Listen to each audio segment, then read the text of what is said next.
My name is Rebecca, and at 42 years old, I find myself living in a world where numbers dance and stocks soar, a realm forged from the financial wisdom my father gifted me.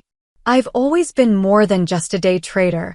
I am an investor, a seeker of hidden gems in the chaotic markets. My home, an elegantly appointed sanctuary, mirrors the life I've meticulously crafted. It's not just a house, it's a statement of my success, adorned with art and filled with the tranquil hum of a life well lived.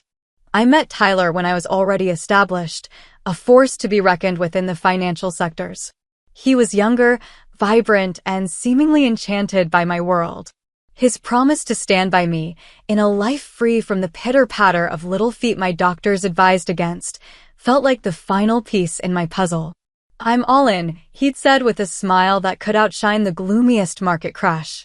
How could I not fall for that? We settled into our routines, or so I thought. I delved deeper into my trades, my focus unwavering, as Tyler took on the role of the stay-at-home spouse.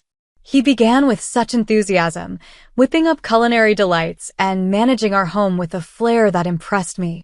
It was comforting, at first, to come home to the aromas of a well-cooked meal and the warmth of his company. But as the months rolled on, the once comforting routine began to fray. Tyler's culinary sessions became infrequent, replaced by the incessant clicking of his computer mouse deep into the night.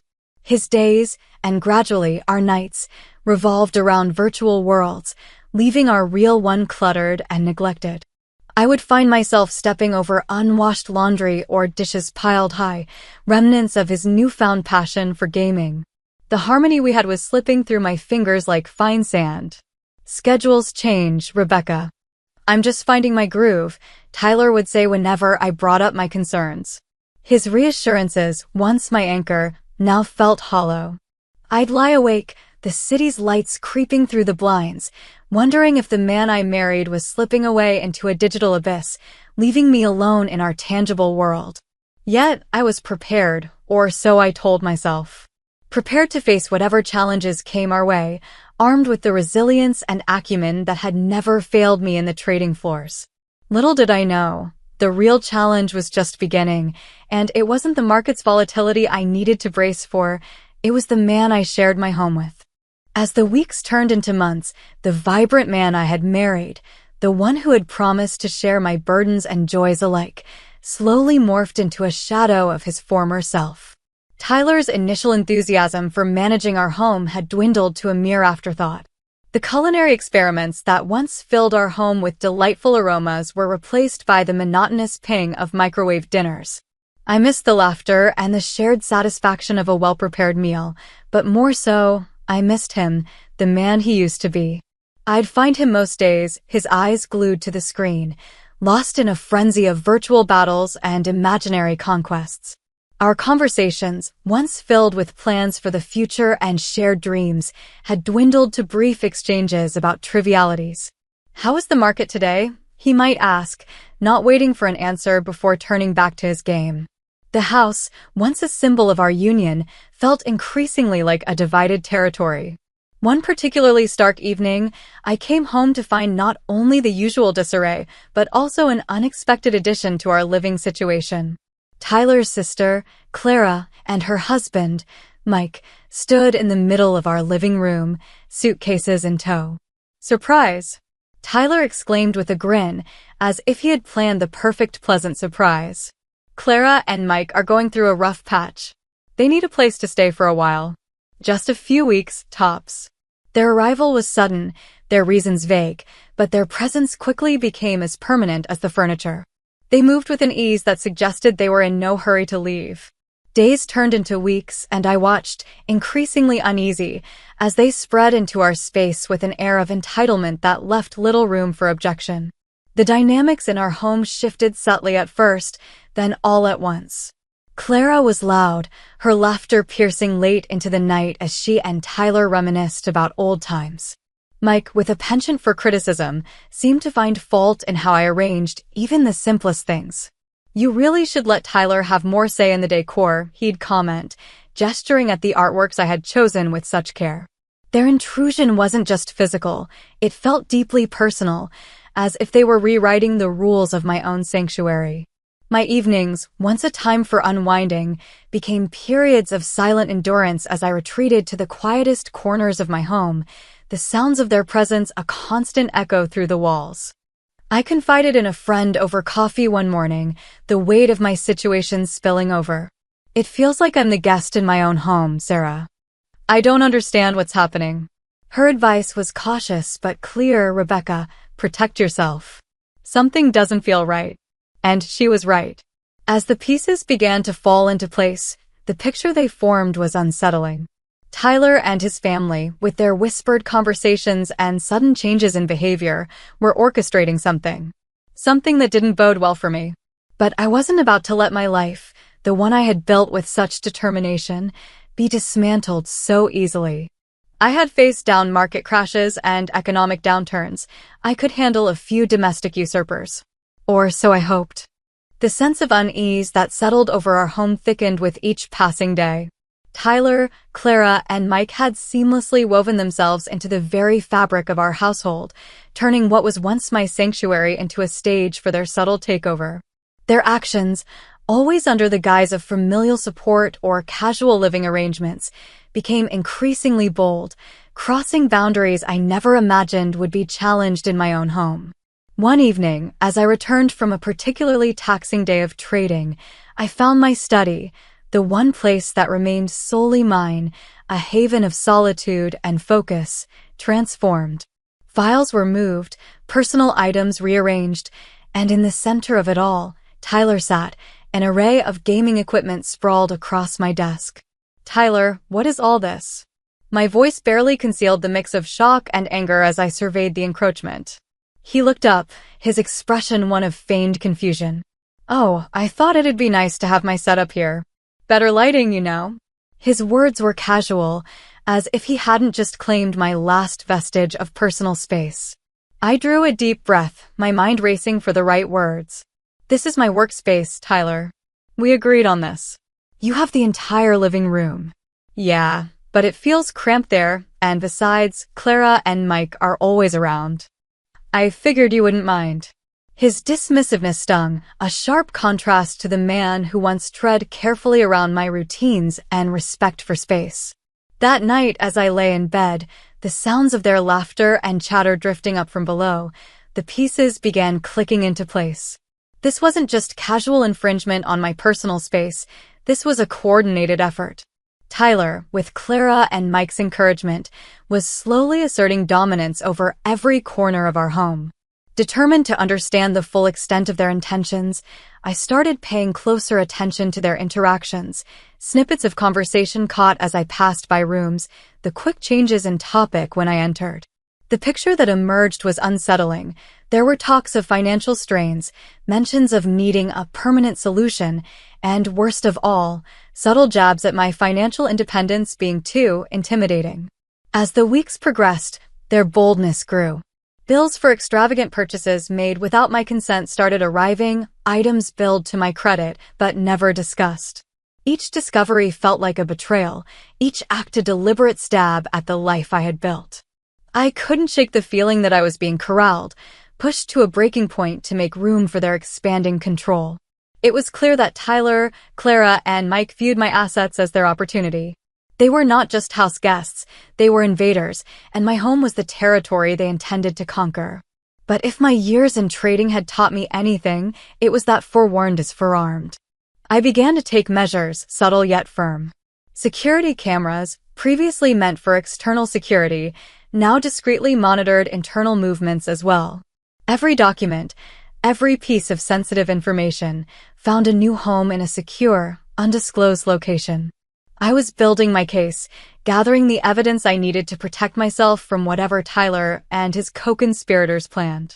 They might think they were playing a clever game, but I was ready to checkmate. As autumn leaves began to carpet our yard, the chilling winds seemed to echo the growing coldness inside our home. Tyler, Clara, and Mike had woven a tight web of deceit, and I found myself increasingly cornered, both emotionally and physically. But my resolve only hardened. I was determined not to fall victim to their schemes without a fight. One dreary Thursday evening, I came home earlier than usual, my mind heavy with the day's trading losses and the ongoing turmoil at home. The house was unusually quiet, the kind of silence that feels like the calm before a storm. As I hung my coat, the faint sound of hushed voices from the living room caught my attention. I paused at the doorway unnoticed and listened. Tyler's voice, usually so nonchalant, carried a sharp edge of urgency. "We need to finalize things soon. Rebecca's not going to just roll over, you know. We have to be smart about this." Clara responded, her tone equally conspiratorial. "Don't worry. The emotional distress angle is perfect. We'll paint you as the victim. She won't see it coming. She thinks she's untouchable with all her money and cameras." Mike's low chuckle sent a shiver down my spine.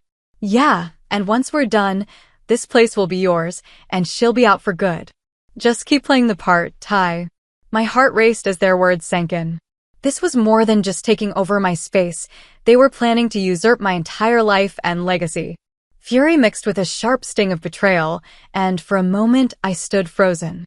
Then, pulling myself together, I stepped back, my mind racing with the need for a strategic response. Over the next few days, I became a shadow in my own home, watching, waiting, and collecting evidence. Every conversation, every false accusation they planned against me was captured and stored securely. My network of cameras and microphones, once passive guardians, now served as my arsenal in gathering the proof I would need to expose their plot. As their plans became clearer, so did my path forward. They intended to use Tyler's claim of emotional distress to force a legal battle over the house, a house that was mine long before Tyler ever stepped into the picture. They underestimated my tenacity and my preparedness. The confrontation I knew was inevitable came one chilly evening. Tyler staged a dramatic breakdown during dinner, his performance worthy of an audience, accusing me of being controlling and emotionally abusive. Clara and Mike played their parts perfectly, voicing concern and corroborating his story. But I was ready. Calmly, I turned to Tyler, my voice steady. "Is that so, Tyler? Is that what you're going to try and sell in court?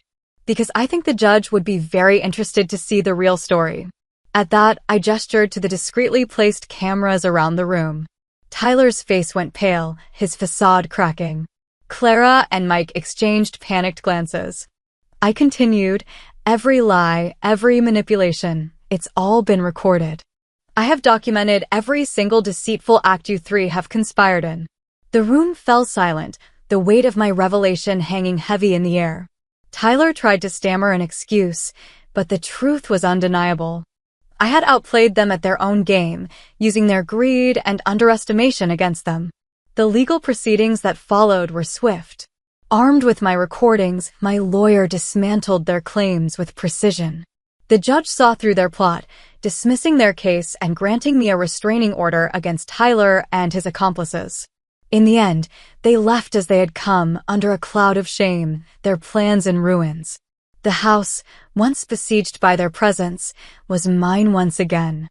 I stood in the quiet aftermath, not just as a survivor, but as a victor in a battle I had never wished to fight. My home was my sanctuary once more, and I was free to rebuild my life my way. The day Tyler, Clara, and Mike departed from my home was like the first breath of spring after a long, harsh winter.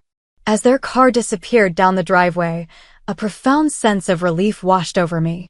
My home, once a battlefield, now stood quiet and serene, the walls echoing with the promise of peace and new beginnings. In the weeks that followed, I took to restoring my home to its former glory.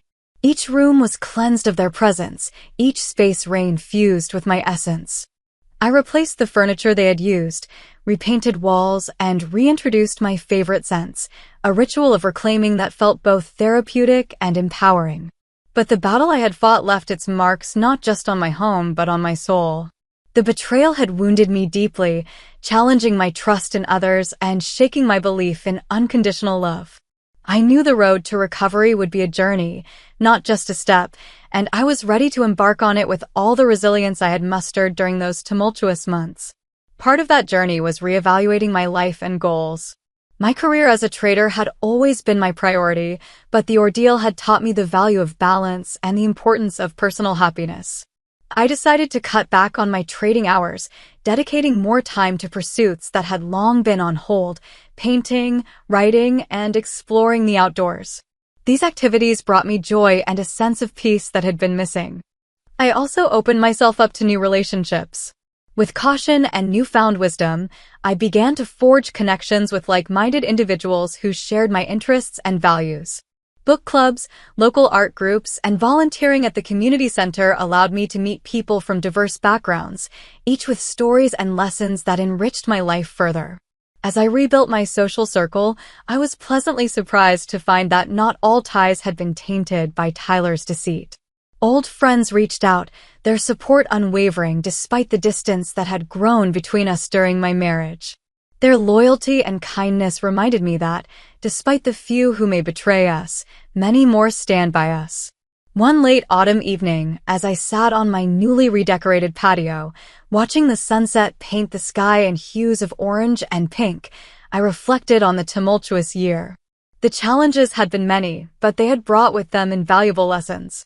I had learned the importance of self-reliance and the strength of my own spirit. I had also learned that forgiveness was not just a gift to others, but a gift to oneself, a release from the chains of past grievances. With a renewed sense of self and a clear vision for my future, I felt ready to face whatever lay ahead. My home was once again a sanctuary, a place of warmth and creativity, reflecting the journey I had undertaken. As the stars began to the evening sky, I felt a profound connection to the world around me, a deep appreciation for the resilience of the human spirit. My story, marked by trials and triumphs, was far from over. It was just beginning anew, on my terms, in a world I was ready to embrace with an open heart and an enduring hope. The crisp air of early winter brought a refreshing clarity to my life, much like the frost that delicately outlined the windows of my home each morning. With each day, the shadows of the past receded further into memory, replaced by the vibrant textures of a life I was actively reshaping. My home, once a contested battleground, now thrummed with the energy of renewal and creativity. I invested more time in the community, finding that each interaction wove stronger threads in the fabric of my local connections. Volunteering at the community center not only enriched my days, but also grounded me in the reality of other people's struggles and triumphs, offering a perspective that was both humbling and inspiring. As winter deepened, I made the decision to renovate my home office into a studio, a sanctuary within a sanctuary. The space, once dominated by screens and trading charts, was transformed into a haven for my art and writing.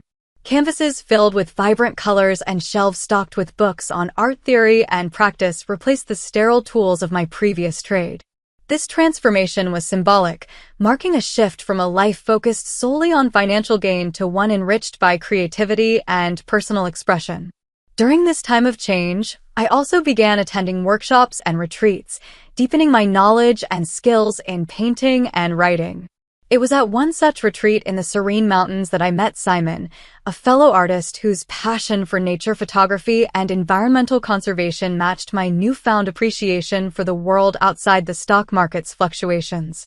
Simon was different from anyone I had met. His calm demeanor and thoughtful conversations contrasted sharply with the chaotic world I had left behind. Our shared interests quickly led to deeper discussions about life, art, and our aspirations. In him, I found not just a companion, but a mirror reflecting my own desires for a life filled with meaning and connection. As our relationship developed, so did my integration into the local art community. Simon introduced me to other artists, and together, we organized community art shows and collaborative projects. These events were not just displays of creativity, but also fundraisers for local causes, reinforcing my belief in the power of art to bring about positive change. By the time spring heralded the renewal of the natural world, my life too felt profoundly renewed.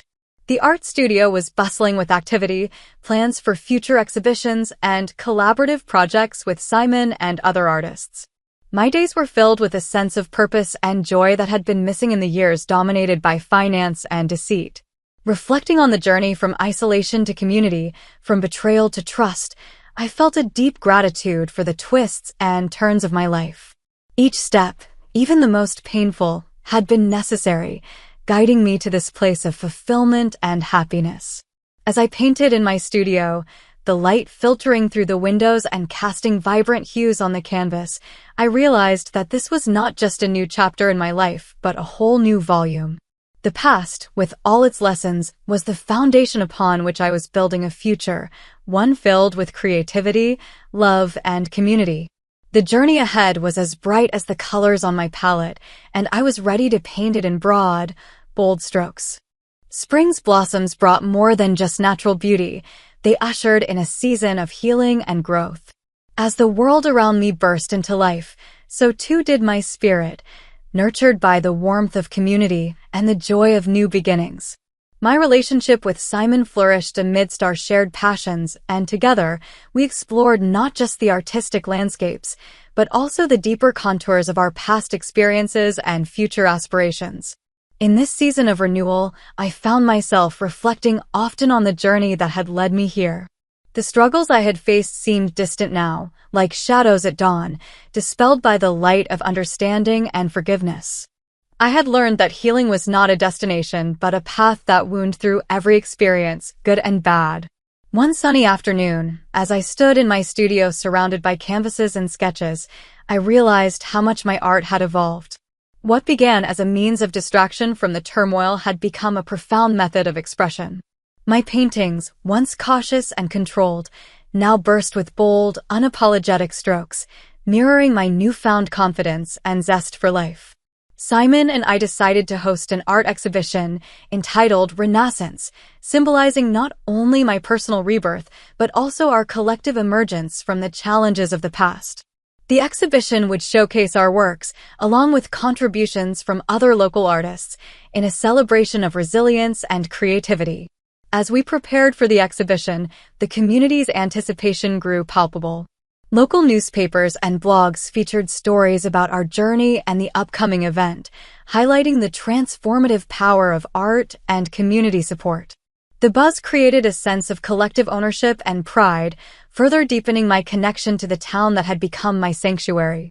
The opening night of Renaissance was a tapestry of vibrant conversations, laughter, and the clicking of glasses. The gallery was a kaleidoscope of colors and emotions, each piece telling its own story of overcoming and becoming. As I walked through the crowd, listening to the reactions and interpretations, I felt a profound sense of accomplishment and peace.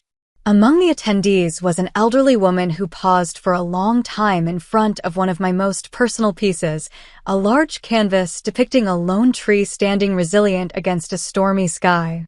She turned to me, her eyes moist with unspoken understanding, and said, "Your work speaks of pain, but also of tremendous hope. It's beautiful." Her words struck a chord deep within me, affirming the healing power of sharing our stories. That night, as Simon and I closed the gallery doors, we walked hand in hand, our steps light under the starlit sky, knowing that we had started something beautiful, not just for ourselves, but for the entire community. In the weeks that followed, Renaissance became more than an exhibition. It became a movement. Schools and community centers reached out, seeking to collaborate on art programs designed to teach resilience and creativity as tools for life's challenges. Simon and I found ourselves at the heart of a burgeoning project aimed at using art to heal and inspire. As I look back now, from the vibrant vantage point of my studio, with the scent of fresh paint and new beginnings in the air, I am overwhelmed with gratitude. Life, with all its unexpected turns, has brought me here to a place where I can give back, where I can use my past not just as a lesson for myself, but as a beacon for others. In this chapter of my life, I am not just an artist or a survivor. I am a facilitator of healing, a curator of hope. And as each day unfolds, I paint not just on canvas, but on the very soul of the community, coloring the world with the hues of resilience and the light of new beginnings. As the Renaissance exhibition wound down, the echoes of its impact continued to resonate throughout the community and beyond. The success was not merely in the vibrant canvases and sculptures that had adorned the gallery walls, but in the lives touched and changed by the power of expression and shared vulnerability. Simon and I, having sparked a flame with our collaborative project, were now stewards of a fire that seemed destined to illuminate much more than we had anticipated. With the community's enthusiasm as our catalyst, we launched a series of workshops titled Artistic Journeys, designed to explore personal growth through creativity. These workshops attracted people from all walks of life, teenagers grappling with the angst of identity, adults navigating midlife transitions, and seniors seeking to redefine their golden years. Each session was a mosaic of stories, with art as the unifying language that allowed for both individual and collective expression. One particular workshop series, Canvas of Memories, became a poignant space for those dealing with loss and grief. Participants used paint, clay, and fabric to create visual representations of their memories and emotions. It was here that I met Esther, a widow who had lost her husband of 50 years to a sudden illness. Through her project, a tapestry of vibrant threads interwoven with subtle grays and blues, she captured the essence of her journey, her love, her loss, and her tentative steps toward healing. Esther's story, like many others, underscored the profound impact of our initiative. This workshop, she told me one afternoon, her eyes reflecting a mix of sorrow and solace, has given me a voice when words were too hard to find. Her gratitude, heartfelt and sincere, was a testament to the transformative power of our work. Inspired by these stories, Simon and I envisioned a more permanent space where art and healing could intersect, a community art center that would serve as a hub for creativity, therapy, and education. With the support of local businesses and a grant from the Arts Council, we began the work of turning this vision into a reality.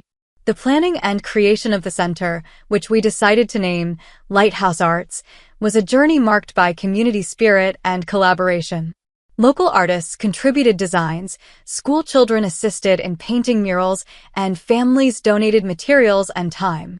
Each step in the process was a stitch in the fabric of our collective effort, creating not just a building, but a beacon of hope and creativity. The grand opening of Lighthouse Arts was a celebration of this collective spirit. The center featured studios for painting, sculpture, and digital arts, therapy rooms for art therapy sessions, and a gallery space for community exhibitions. As I stood at the podium during the opening ceremony, looking out at the faces of those who had supported this journey, friends, family, community leaders, I felt a surge of pride and accomplishment. My journey began with a quest for personal healing. I shared with the gathering, my voice steady with emotion. But it has brought me here, to a place where healing is a community endeavor. Lighthouse Arts is not just my legacy or Simon's, it is our collective legacy, a space where we can all learn, heal, and grow together.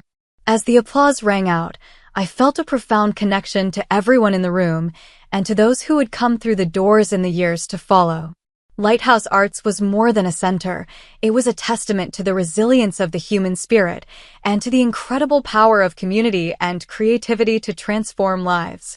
Looking ahead, I was filled with anticipation for the stories that would unfold within these walls, the art that would be created, and the healing that would take place. The legacy of light we had ignited here would burn brightly, casting its glow far into the future, touching lives and mending hearts, one creative journey at a time. In the months following the opening of Lighthouse Arts, the center blossomed into a vibrant hub of activity and inspiration. Every corner of the building buzzed with the energy of creation, from the soft murmur of brushes sweeping across canvases in the painting studio to the rhythmic clinking of sculpting tools in the ceramics room. The community had embraced the center not just as a place to create art, but as a sanctuary for expression and healing. As the director of the center, I took immense pride in overseeing a schedule filled with a diverse array of classes and workshops. Each program was designed to cater to different age groups and skill levels, ensuring that everyone, from young children to elderly residents, found a place to express themselves. Lighthouse Arts is more than just an art center, I would explain to newcomers. It's a place where you can leave your worries at the door and let your creativity do the talking. One of the most rewarding aspects of my role was witnessing the transformative power of art firsthand. There was Michael, a veteran who struggled with PTSD, who found solace in pottery, shaping clay into forms that expressed his journey towards healing. Then there was Lily, a teenage girl battling depression, who discovered her voice through graphic novels, creating characters that navigated worlds of adventure and self-discovery. As Lighthouse Arts grew, so did its impact. We partnered with local schools to integrate art therapy into their counseling programs, providing students with an alternative way to cope with academic and social pressures. We also collaborated with healthcare facilities, offering art therapy sessions to patients dealing with chronic illnesses and mental health challenges. Amidst the daily operations, Simon and I continued to nurture our personal creative projects. Simon's photography, focused on environmental conservation, found a new audience among the center's visitors, who were captivated by his ability to capture the beauty and fragility of nature.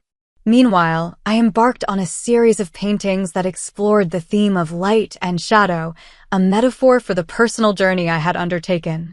One late autumn evening, during a special exhibition at Lighthouse Arts featuring community artists, I unveiled my latest series. Each painting was a burst of color and emotion, depicting scenes from my own life, moments of despair transformed into expressions of hope. As visitors moved through the exhibit, their reactions were visceral and moving. "Your work speaks to the soul," one guest remarked, a sentiment that echoed the center's mission. The success of Lighthouse Arts also attracted attention from beyond our local community. Art educators, therapists, and organizers from other cities reached out, eager to learn about our model and replicate it in their own communities. It was during one such meeting, with a delegation from a neighboring city, that I fully realized the ripple effect of our work. "We've heard so much about Lighthouse Arts," the head of the delegation shared. "We want to bring this magic to our city, to light up lives just as you have here." Inspired by this interest, Simon and I began to work on a blueprint for expanding our concept. The idea was to create a network of Lighthouse Art Centers, each adapted to the needs and cultures of their respective communities, but all united under the mission of healing through art. As I reflected on this growth, I felt a profound sense of gratitude. What had begun as a personal quest for healing had evolved into a movement that reached far beyond my own experiences. Lighthouse Arts was not just a legacy of my journey, but a beacon for countless others, spreading light and hope through the transformative power of art. Looking out over the busy studios, filled with the sounds of laughter and the sense of paint and clay, I knew that each echo of creation that resonated through these walls was a testament to the enduring power of community, creativity, and the human spirit. And as we planned for the future, I was filled with excitement for the new chapters yet to be written in the story of Lighthouse Arts.